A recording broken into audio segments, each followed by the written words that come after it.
Let me ask you something. Lean in closer. How many times have you said no to something just because fear showed up first?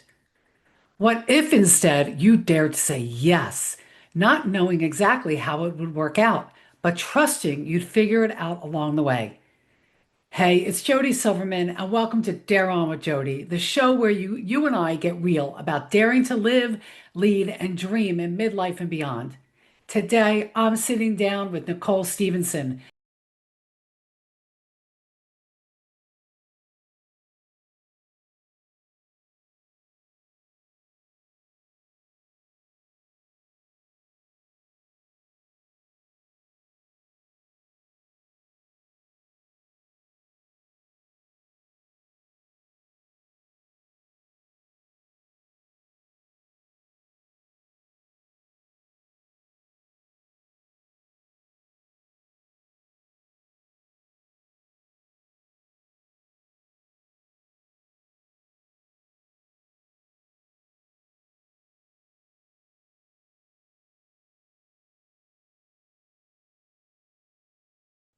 If you're helping plan your child's wedding, or honestly just trying to loosen your grip a little in this season of life, this episode is for you.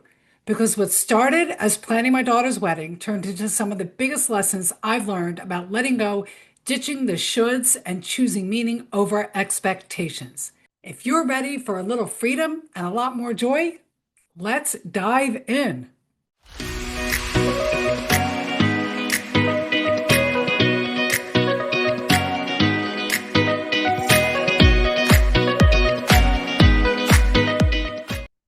Hey friend, it's Jodi, your Chief Dare Officer.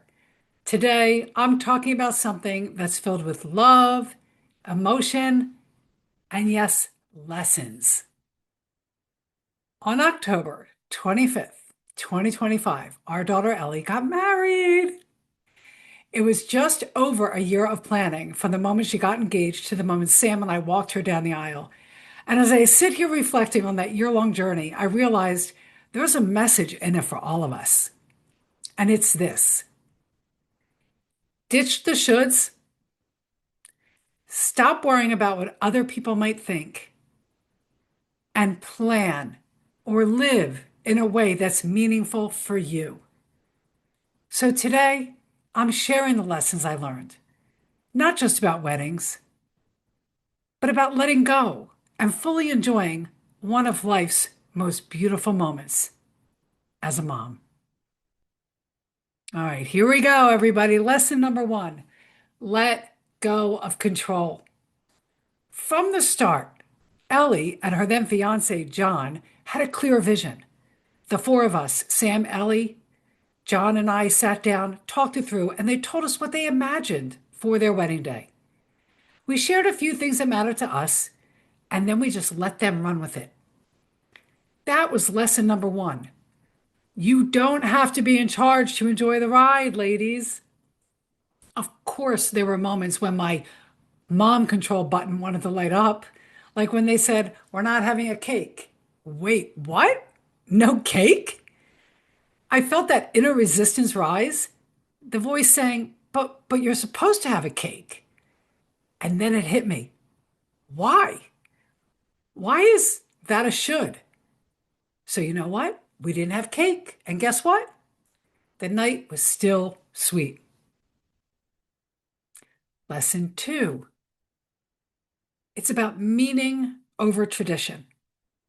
Ellie and John come from different religious backgrounds. They wanted a ceremony that honored both, but wasn't led by clergy. So they asked one of their best friends, the maid of honor's husband, to officiate. They stood under a traditional Jewish chuppah, and John did break the glass. But instead of the traditional seven blessings, they invited seven family members to write their own blessings. Each one was unique, personal, emotional. I'm telling you, there wasn't a dry eye in the place. It reminded me that when you lead with meaning instead of rules, you create something truly unforgettable.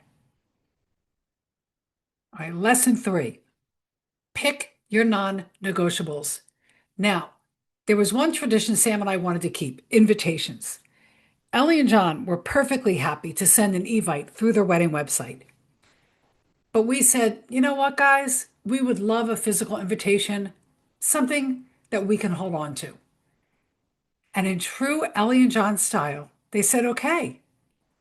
And they designed it themselves. It was casual, creative. It was totally them. And it turned out to be one of my most favorite keepsakes. Sometimes compromise isn't about giving up, it's about giving meaning to what matters. Lesson 4: new traditions are beautiful too. And one of the most unforgettable moments of the night was our mother daughter dance. Yes, there was a mother daughter dance. They played Where You Lead by Carole King, the Gilmore Girls theme song. It brought us right back to our cozy days on the couch when Ellie was recovering from her ACL surgery in high school, watching that show together. We both cried, we laughed, and it felt like the perfect full circle moment.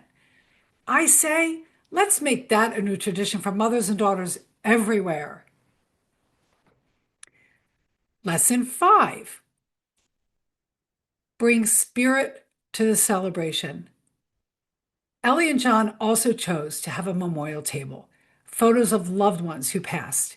At first, I wasn't sure. I felt a little somber for such a joyful day. But then my spiritual side kicked in. Of course they should be there. Why wouldn't we invite our loved ones from the other side to shine their light on us on this day? That table became one of the most beautiful parts of the evening. And it reminded me love doesn't leave, it evolves. Lesson 6: it's okay to do it your way. From the Friday night welcome party to skipping a Sunday brunch, everything about that weekend reflected Ellie and John. No, we have to. No, this is what's expected. Just pure joy and love radiating from every guest, every friend, even our vendors. And I think that's because it was so authentically them. So listen, as you move through your own seasons of change, whether it's planning a wedding, letting go of old expectations, or simply navigating the beautiful messiness of midlife, I want you to remember this. You're allowed to do it your way. You're allowed to release the shoulds, and you're allowed to choose meaning over perfection every single time. Because when you do, joy has room to breathe. And boy, friend, you deserve that joy. If this episode stirred something in you, if you've been feeling that gentle pull toward more clarity, more connection, and more confidence, I'd love to welcome you inside the Dare On Circle. Letting go is just one of the many ways we support one another there. It's a community for midlife women ready to decide, awaken, reimagine, and experience their next chapter together.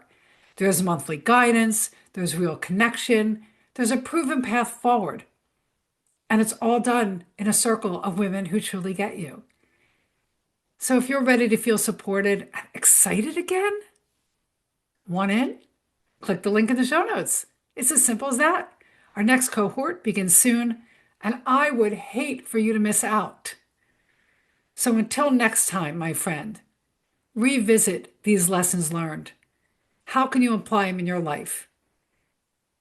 This is about daring more, doubting less, and living fully. Dare on, everyone.